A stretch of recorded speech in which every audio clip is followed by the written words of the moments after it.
গুপ্ত তোমরা। সুপ্রিয় দর্শক মণ্ডলী, সালাম এবং শুভেচ্ছা নেবেন। প্রধানমন্ত্রী কাদেরকে গুপ্ত বলছেন? দেশের দেয়ালে দেয়ালে যাদের গুপ্ত বলা হচ্ছে তারা কারা? কারাই বা গুপ্ত লেখা দেয়াল লিখনগুলো মুছে ফেলে রাতের আঁধারে? তাদেরকে তো আপনাদের চেনার কথা। যারা চেনেন না তাদের জন্য আজকের এই ভিডিও।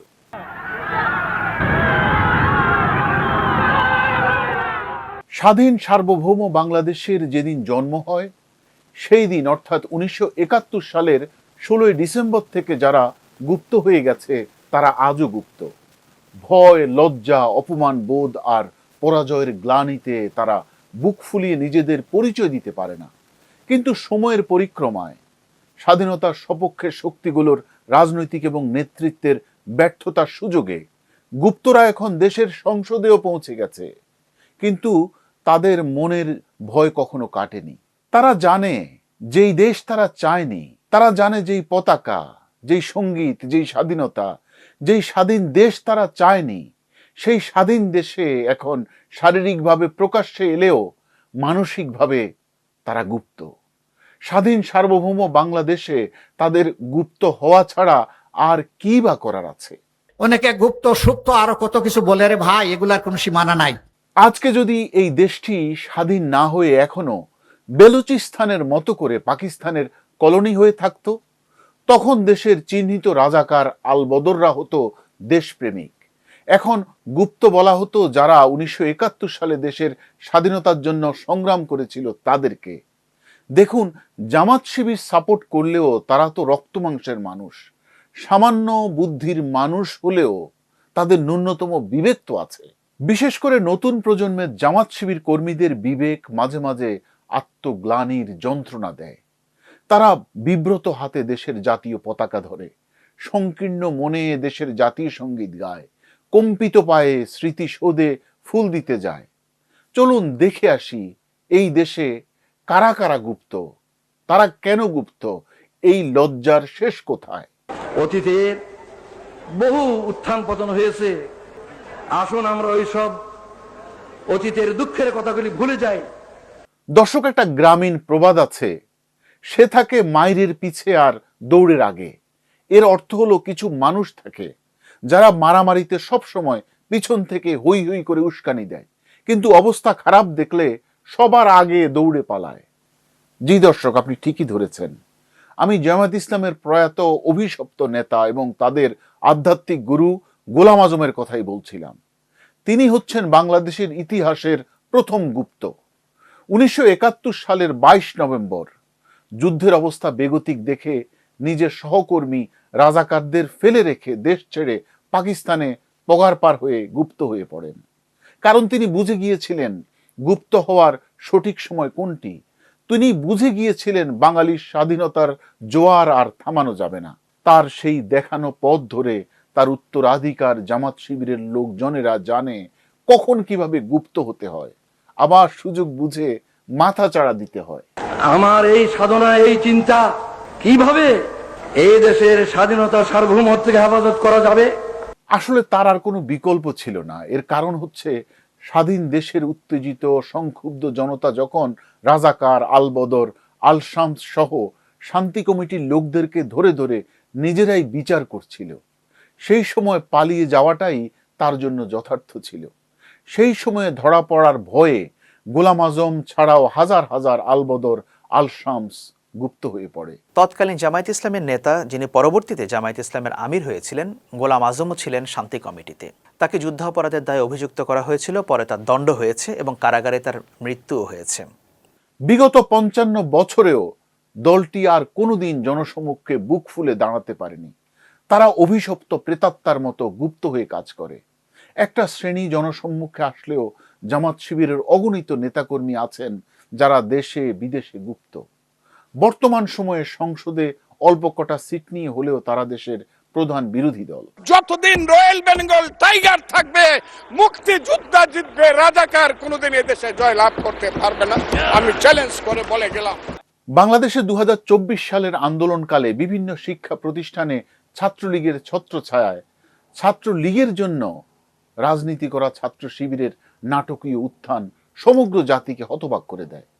ছাত্রলীগের ভেতরে থেকে অনেকেই মুখোশের আড়ালে রাজনীতির চর্চায় ব্যস্ত ছিলেন। এখন অনেকেই প্রশ্ন তুলছেন, তাহলে ছাত্রলীগ অতীতে হেলমেট বাহিনী নিয়ে সংঘর্ষে জড়িয়ে সাধারণ শিক্ষার্থীদের পিটিয়েছে, বিভিন্ন অপকর্ম করেছে, তাতে কি গুপ্ত রাজনীতিরও প্রভাব ছিল? গুপ্ত রাজনীতিতে জড়িয়ে থাকার বড় সুবিধা হলো নানান ধরনের বিতর্কিত কর্মকাণ্ড করার সুযোগ থাকে, যার দায় গিয়ে পড়ে মূল দলের উপর। কিন্তু গুপ্ত রাজনীতির ভয়াবহতা হলো এটি ধীরে ধীরে দৃশ্যমান রাজনীতিকে গ্রাস করে ফেলে।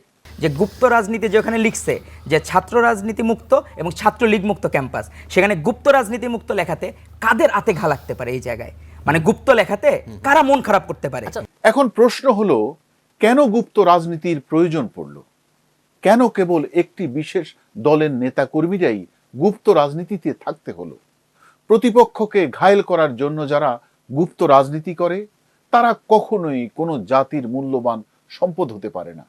দেশে একসময় পূর্ব বাংলা কমিউনিস্ট পার্টি গুপ্ত রাজনীতি করত, তারা আস্তে আস্তে বিলুপ্ত হয়ে গেছে। গুপ্ত রাজনীতি নিঃসন্দেহে একটি ভয়ের রাজনীতির সংস্কৃতি তৈরি করে, আস্থার সংকট তৈরি করে দলীয় কোন্দল যেমন বাড়াতে পারে, তেমনি পিছন থেকে ছুরি মেরে সামনে গিয়ে দুঃখবোধের মেকি আবেগ রাজনীতির পুরো রাজনৈতিক সংস্কৃতিকে ধ্বংস করতে পারে। শুধু ছাত্র সংগঠন নয়, যে কোনো রাজনৈতিক দল যখন দীর্ঘদিন ধরে গুপ্ত রাজনীতির মধ্যে বাস করে তখন সন্দেহ একটি স্বাভাবিক মানসিকতায় পরিণত হয়। মানুষ বিশ্বাস করতে পারে না কে তার বন্ধু আর কে তার শত্রু। এই অবিশ্বাস গণতন্ত্রের জন্য মারাত্মক ঝুঁকি, কারণ গণতন্ত্র মূলত পারস্পরিক আস্থার উপর দাঁড়িয়ে থাকে, পারস্পরিক বিশ্বাসের উপর দাঁড়িয়ে থাকে। যুদ্ধের সময়টা গুপ্ত কৌশল তো করাই লাগে। ৭১-এর পাকিস্তানি বর্বর সেনাবাহিনী এবং দেশীয় রাজাকারদের বিরুদ্ধে প্রতিকূল অবস্থায় মুক্তিযোদ্ধাদের গুপ্ত কৌশল ছিল অনিবার্য। কিন্তু সাধারণ অবস্থায় গুপ্ত কৌশল হিতে বিপরীত হতে পারে। সর্বহারা পার্টির গুপ্ত রাজনীতির মানুষ গ্রহণ করেনি। এই কৌশল সাধারণত স্বল্প মেয়াদী সুবিধা দিলেও দীর্ঘমেয়াদে ঝুঁকিপূর্ণ, কারণ গণতান্ত্রিক রাজনীতিতে শেষ পর্যন্ত টিকে থাকতে হলে প্রকাশ্যে গ্রহণযোগ্যতা, স্বচ্ছতা এবং জনগণের আস্থা, এই তিনটাই সবচেয়ে বেশি গুরুত্বপূর্ণ। তো গুপ্ত সংগঠন বলা হয় যে আজকে যে আমরা গোপনে এই প্রোগ্রামটা করছি, সাংবাদিকরা গোপনে এখানে রেকর্ড করছে এবং গোপনে গোপনে এটা প্রচার করা হবে আর গোপনে গোপনে আমরা এটা দেখবো। এজন্য মূলত শিবিরকে গুপ্ত সংগঠন। হুতুম পেঁচাকে যেমন অনেকেই পাখি হিসেবে মানতে পারে না, ঠিক একইভাবে গুপ্ত রাজনীতির কর্মীদেরকে কেউ নেতা হিসেবে আমলে নিবে না। যে গুপ্ত হয়ে রাজনীতি করে সে কিন্তু ভীতু শিয়ালের মতো। সে কি করে একটি জাতির নেতৃত্ব দিবে? ধর্মকে রাজনীতির তরবারি বানিয়ে সাময়িক ভোট পাওয়াই বড় কথা নয়। গুপ্ত রাজনীতি করা নেতাদের কোনো রাজনৈতিক প্রতিশ্রুতি থাকে না। নৈতিকভাবে শক্তিশালী নেতা তৈরি না হলে একটি রাষ্ট্রে গণতন্ত্রের ভিত শক্তিশালী হতে পারে না। তাই পরস্পরের প্রতি বিশ্বাস এবং আস্থার দ্বার উন্মুক্ত করা জরুরি। মনে রাখতে হবে, রাজনৈতিক দলগুলোকে যেই নেতৃত্ব তৈরি করে সেই নেতৃত্ব অবশ্যই সৎ হওয়া দরকার। গুপ্ত রাজনীতি কোনো গুণ নয়, বরং এটি অবাধ রাজনীতি চর্চার জন্য অনেক বড় বাধা। কিংবা আছে পাশে শিবিরের সভাপতি মঞ্জু ভাই আছে, সিদ্ধ ভাই তখন সাহিত্য সম্পাদক ছিল, পিছনে আমি ছিলাম। এরকম এর আগের কমিটি যেটা ছিল এটার সাথে আমি ৩-৪টা কমপক্ষে মিটিং করেছি। জাতি, ধর্ম, বর্ণ নির্বিশেষে সব রাজনৈতিক দলের উচিত গুপ্ত রাজনীতির বিরুদ্ধে প্রতিরোধ গড়ে তোলা। এটি কোনো বিশেষ রাজনৈতিক দলের বিরুদ্ধে নয়, বরং যারা এই গুপ্ত রাজনীতির সঙ্গে জড়িত হয়ে পড়বে তাদেরকে রাজনৈতিক এবং সামাজিকভাবে বর্জন করা দরকার।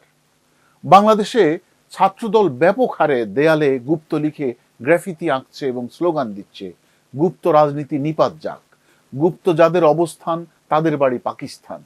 ছাত্রদল মূলত এই শব্দটি ছাত্র শিবিরের বিরুদ্ধে ব্যবহার করেছে।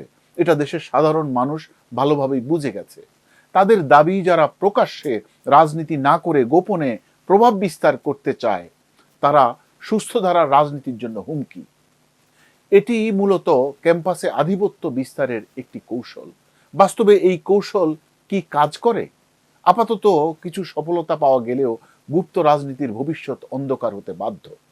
ছাত্র শিবির মনে করে গুপ্ত শব্দটি একটি রাজনৈতিক হাতিয়ার, যা বিএনপি তাদের রাজনৈতিক মাঠ পরিষ্কার করার জন্য ব্যবহার করছে। তাহলে এটি তাদের ভুল ধারণা। এটি শুধুমাত্র ছাত্র দলের দাবি নয়, এটি সমগ্র জাতির দাবি।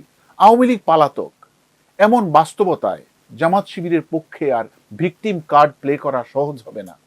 স্বাধীনতার পর থেকে জামাতিরা ইসলামকে কখনো ঢাল, কখনো তরবারি হিসেবে ব্যবহার করেছে। অবস্থা খারাপ দেখলেই তারা ভিকটিম কার্ড প্লে করে। বাংলাদেশের নিষিদ্ধ ঘোষিত বেশ কয়েকটি সংগঠন গোপনে দলীয় কার্যক্রম পরিচালনা করলেও রাজনীতির মাঠে এই শব্দটি চাঙ্গা হয়ে উঠে 2024 সালের গণ অভ্যুত্থানের পর থেকে। গণ অভ্যুত্থান পরবর্তী সময়ে অনেক ছাত্রলীগ নেতার অনুসারী ও আওয়ামী লীগের রাজনীতির সাথে সরাসরি জড়িত সদস্যদের ঝোল পাল্টাতে দেখা যায়। কেউ বনে যান জুলাই যোদ্ধা, আবার কেউ দায়িত্ব পান বিভিন্ন রাজনৈতিক সংগঠনের। এই তালিকায় সবচেয়ে বেশি আলোচনায় বাংলাদেশ ইসলামী ছাত্র শিবির। 5ই অগস্টের পর থেকে ছাত্রলীগের রাজনীতির সাথে সম্পৃক্ত ছাত্র শিবিরের বেশ কয়েকজন নেতা তাদের আত্মপরিচয় প্রকাশের পর হতভম্ব হয়ে গেছে পুরো জাতি। আর সেখান থেকে আলোচনায় আসে গুপ্ত রাজনীতির বিষয়টি। বিশেষ করে ঢাকা বিশ্ববিদ্যালয় ছাত্র সংসদ ডাকসু নির্বাচনে জয়ী শীর্ষ দুটি পদে থাকা সহসভাপতি সাদিক কায়েম এবং সাধারণ সম্পাদক SM ফরহাদের অতীতে ছাত্রলীগের রাজনীতির সাথে জড়িত থাকার অভিযোগ সামনে চলে আসে। বিভিন্ন বিশ্ববিদ্যালয়ের পূর্ণাঙ্গ কমিটির নাম তারা প্রকাশ করেনি, বরং পরিচয় গোপন করে সাধারণ শিক্ষার্থীদের বিভ্রান্ত করছে, যেই কারণে অন্যায় কর্মকাণ্ডের সাথে জড়িত থাকা সত্ত্বেও তাদের রাজনৈতিক পরিচয় প্রকাশ্যে আসছে না। রাষ্ট্রের বৃহত্তর স্বার্থ এবং দেশের উন্নয়নে সরকারের উপর চাপ সৃষ্টির জন্য একটি শক্তিশালী বিরোধী দল দরকার। এখন জাতির দুর্ভাগ্য, জামায়াত ইসলামীর মতো একটি দুর্বল দল হচ্ছে দেশের বিরোধী দল। এদের আবার অধিকাংশই হচ্ছে গুপ্ত, লজ্জা শরমে মাথা উঁচু করে নিজেদের পরিচয় দিতে ভয় পায়। তাহলে এমন লাজুক, এমন অভিশপ্ত একটি বিরোধী দল কি করে রাষ্ট্রের উন্নয়ন এবং অগ্রযাত্রায় অংশীদার হবে, যেখানে তারা নিজেরাই আছে অস্তিত্বের সংকটে? ভালো থাকবেন, সুস্থ থাকবেন, ধন্যবাদ।